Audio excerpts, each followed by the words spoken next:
আজ 21শে ফেব্রুয়ারি। আমরা জানি আজকের দিনটা ভাষা দিবস। আমরা জানি আজকে শহীদ মিনারে ফুল দিতে হবে। কিন্তু একটা অস্বস্তিকর প্রশ্ন করি আপনাকে, সেটা হচ্ছে, আপনি কি জানেন 1952 সালের দুপুরে ঠিক কি ঘটেছিল?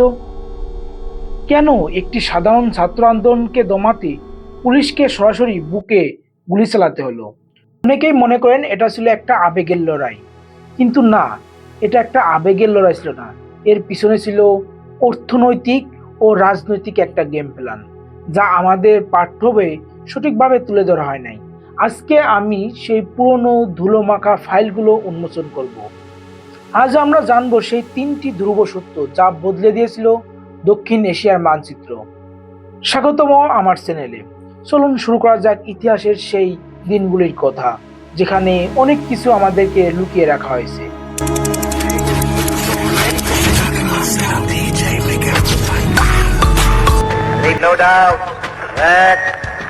জিন্না যখন বলেছিলেন Urdu and only Urdu shall be the state language, সেটা কি কেবল ইগোর লড়াই ছিল?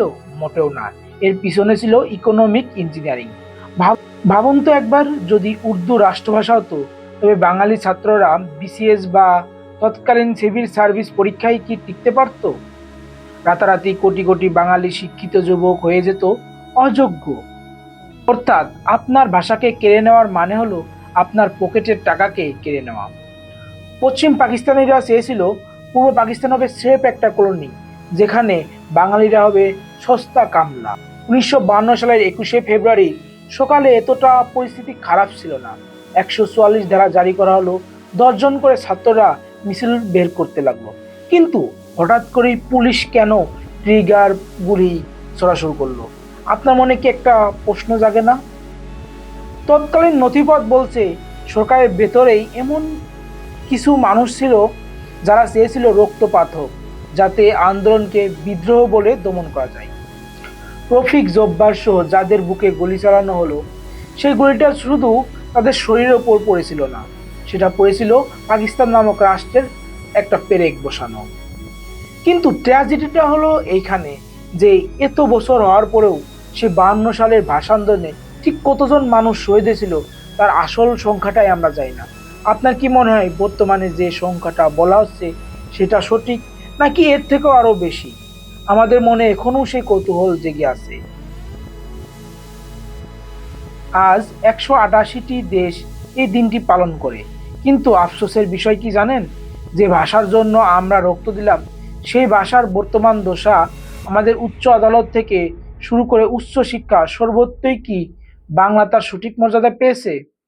আমরা কি কেবল একটি দিনেই খালি পায়ে হেঁটে শহীদ মিনারে ফুল দিয়ে ভাষার দিনটিকে মনে রাখি, নাকি আমরা বাংলা এবং ইংরেজি দুইটার মিশ্রণে একটা জোগা খিচুড়ি পাকিয়ে ফেলি? কোনটা? আপনার মতামত আমাদের জানান। তবে আমার দিকটা একটু অন্যরকম ভাবে দেখি। যেমন আমাদের মাতৃভাষা বাংলা, এই ভাষার জন্য এত কিছু হয়ে গেল, কিন্তু এই ভাষাটাকে আমরা কতটুকু সম্মান করি? একটু আপনি লক্ষ্য করে দেখতে পাবেন, যাদের একটু টাকা পয়সা আছে তারাই ইংলিশ মিডিয়ামে পড়াশোনা করে, যাদের একটু টাকা পয়সা নাই এরাই শুধু বাংলা মিডিয়ামে পড়াশোনা করে। অর্থাৎ এখানে ফ্যাক্ট হচ্ছে টাকা। যদি আপনারও টাকা থাকতো, আপনি নিজেও ইংলিশ মিডিয়ামে পড়াশোনা করতেন। আমি কি ভুল বলছি? যদি ভুল বলে থাকি, কমেন্টে আপনার মতামতটা দিবেন ব্যাখ্যা করে। আর বাংলা ভাষা তারা বুঝেই না, তারা শুধু ইংলিশে পড়াশোনা করে। শিক্ষা ব্যবস্থা থেকে শুরু করে সব জায়গায় বাংলা ভাষাটাকে একটা অন্যরকম ভাবে দেখা হচ্ছে, যেখানে বিদেশি ভাষা, ইংরেজি, হিন্দি ভাষায় মানে সবার মধ্যে একটা ছড়াছড়ি।